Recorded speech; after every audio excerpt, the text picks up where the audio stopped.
Minsan po pumupunta din po doon si former President Rodrigo Duterte at former Mayor, Davao Mayor Sara Duterte. At pag umaalis na po sila doon sa Glory Mountain, dala na po nila yung mga bag. Siya pong bag na nilalagyan po ng mga baril. Ako po ay naging landscaper ni Kibuloy sa Glory Mountain. At doon ko na po naranasan ang pananakit mismo sa kamay ni Kibuloy. Pag hindi po siya nagagandahan sa aming landscape sa mansyon niya, sinasampal niya po kami at pinahampas. Mga apat beses ito sa isang linggo. Ako po si alias Rene. Nasa 8 taong gulang at nakatira po sa Pasay City matapos manumpa sa ilalim ng batas at nagsasaad. Na-convert ako sa Kingdom of Jesus Christ noong 2015 sa pamamagitan po ng aking pagiging miyembro ng Keepers Club International na isang youth organization ng simbahan na nagre-recruit sa mga paaralan kasama ng aking high school sa Tacloban City. Nag-aalok po sila ng fake scholarship para maengganyo po ang mga kabataan. Pag nahumaling ka na po sa kanila, unti-unti na po nilang ipapakilala si Apollo Kibuloy na siya daw ang anak ng Diyos at siya ang may-ari ng sanlibutan. Pumasok ako sa full-time ministry dahil sa paniniwalang iyon at buong pusong inalay ko ang aking sarili sa kingdom. Sinabihan po kami ni Kibuloy na iwan niya namin ang aming pag-aaral, ang aming pamilya at aming mga pangarap sa buhay dahil kailangan namin mag-focus sa mga ipapagawa niya at para daw kami ay maligtas sa aming mga kasalanan. Pagkatapos po ng aking baptismo, pinang-area po agad ako at ang ibig sabihin po nito ay ang araw-araw na panlilimos sa mga kalsada, mga restaurant, plaza, mga malls at mga bahay at may mga tinatawag na goal, ukuta kami araw-araw na dapat naming makuhang pera. 3,000 po ang aking goal everyday na kailangan ko po ito makamit. Nagpanggap po akong pipi at bingi. Kung hindi ko po ito maabot, ay papaluin po ako at di pa ako papakainin. Pag bare months naman po, o mula September to December, ay mas puspusan po ang aming pamamalimos. 1.5 million po ang aking goal na kailangan ko makuha at maibigay kay Kibuloy sa loob po ng 4 na buwan. Kaya 8 AM to 11 PM ako namamalimos. Halos wala na pong pahinga at kain. Gumagamit din po kami ng mga fake charity para mas nakakaawa kami tignan. Kalaunan po ay naging youth leader po ako at naging task ko po ang pagre-recruit sa iba pang mga kabataan na umanib po sa simbahan at mamalimos din. Dito na po ako magsimulang magtanong at magduda. Nagigilty po ako na mag-recruit ng iba pang mga kabataan. Gusto ko na pong umuwi sa amin, pero sa isang banda po wala na po ako mapuntahan dahil iniwan ko na po ang pamilya ko. Nung nahalata na nila na po, ako po ay may agam-agam, pinadala po ako sa Central Headquarters sa Davao. Akala ko ay matutupad na ang pangako nila sa akin na pag-aralin sa Jose Maria College.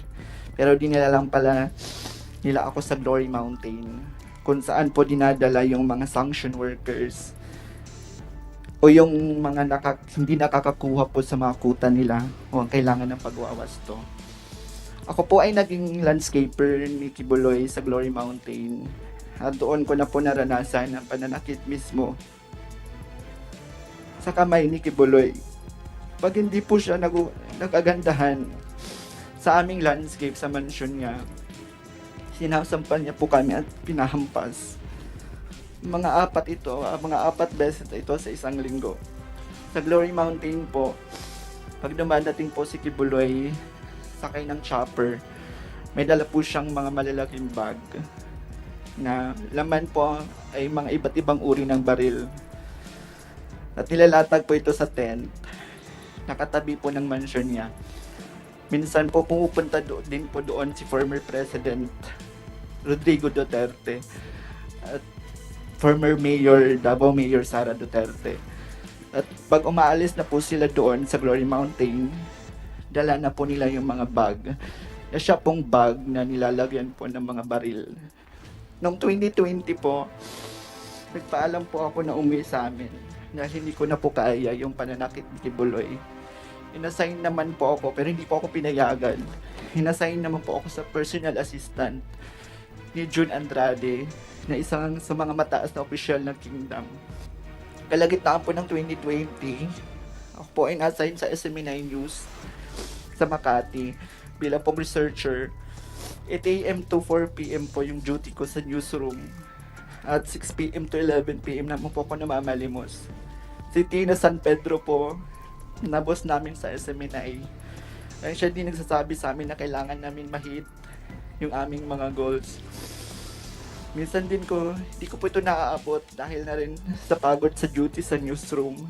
Kaya sinasampal po ako at hinahampas ng libro ni Tina San Pedro. 2021 po ako umalis ng tuloy ng Kingdom.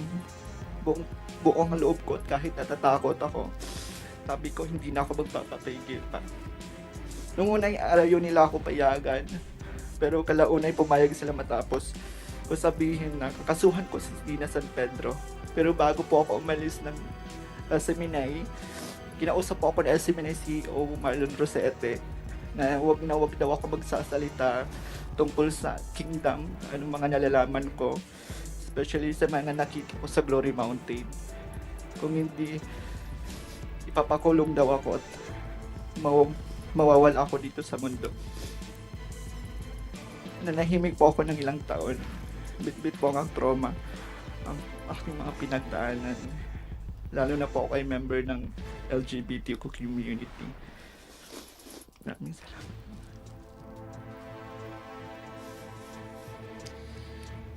Maraming salamat, Elias Rene, sa pagbasa ng iyong affidavit sa aming komite kahit ay napakasakit. Bago ako magtanong ng mga follow-up questions sa inyo, nais ko pong i-acknowledge ang presensya ni Senador Robin Hood Padilla. Syukran sa pagdalo ninyo. Meron po ba kayong opening statement bago ko tanungin si Elias Rene? Isang magandang umaga po sa ating ginang na tagapangulo. Makikinig muna po ako. Maraming salamat po. Afwan, syukran, Sen Robin. Sige po, balik ako sa inyo, Elias Rene. Ang sabi mo dito sa inyong affidavit, nung una kang nirecruit sa Keepers Club International, ang pinangako sa iyo ay mag-aaral ka. Ano po? Natuloy ba na makapag-aral ka pagkatapos mong ma-recruit?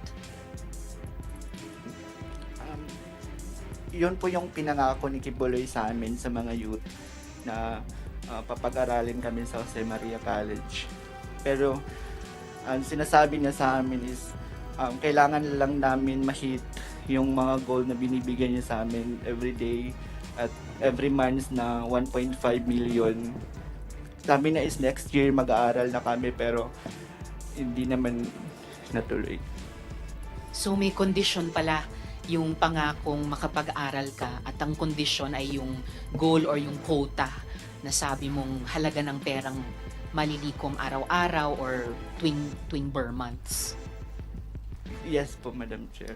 So sa makatuwid, pagkatapos mong ma-recruit, hindi ka na nakapag-aral, kundi limos na lang ng limos ang pinagagawa sa iyo. Yes po, Madam. Okay, Elias Rene.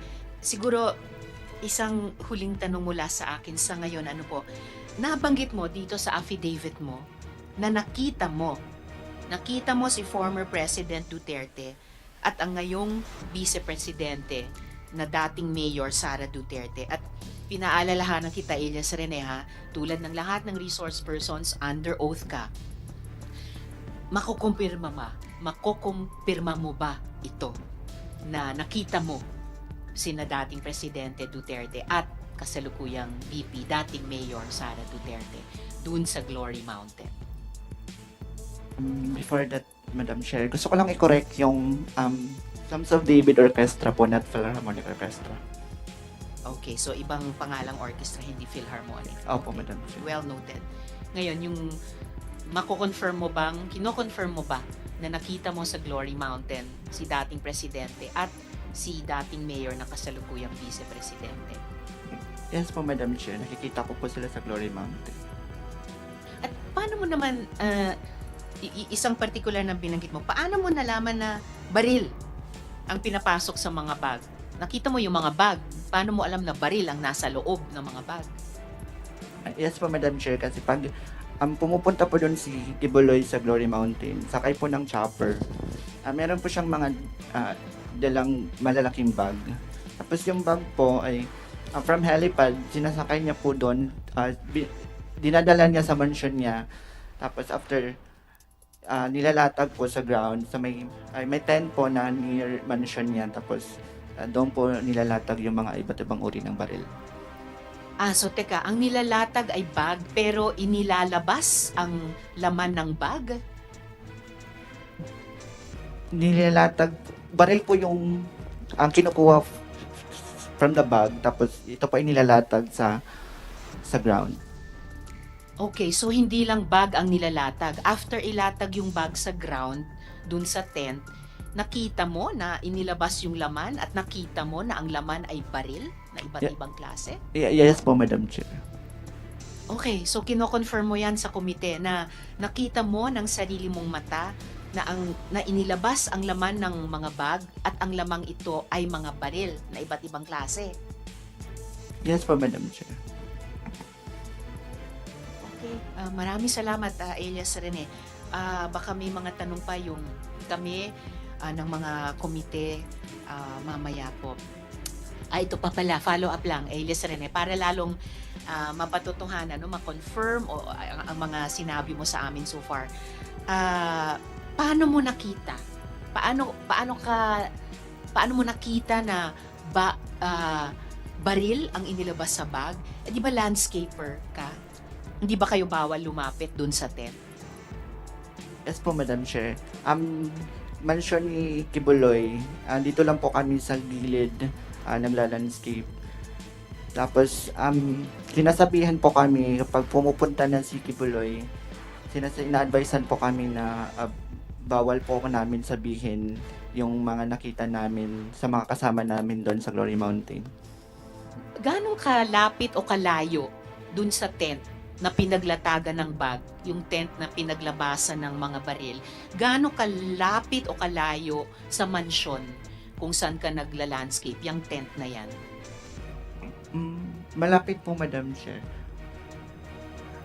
Masasabi mo ba kung ilang metro ang layo o ang lapit ng mansyon kung saan ka landscaper dun sa tent? Like from here, then doon sa may pinto po. Okay. So, ganyang ilang metro Yeah, lamang ganyan po kalapit, Madam Chair. mula sa upuan mo hanggang sa pintong iyan ng ating hearing room. Yes po, Madam Chair. Okay. So, kaya mo sinasabi sa amin na nakita mo talaga na baril ang inilabas sa mga bag na inilatag dun sa tent. Yes po, Madam Chair. Okay. Salamat, Elias Rene.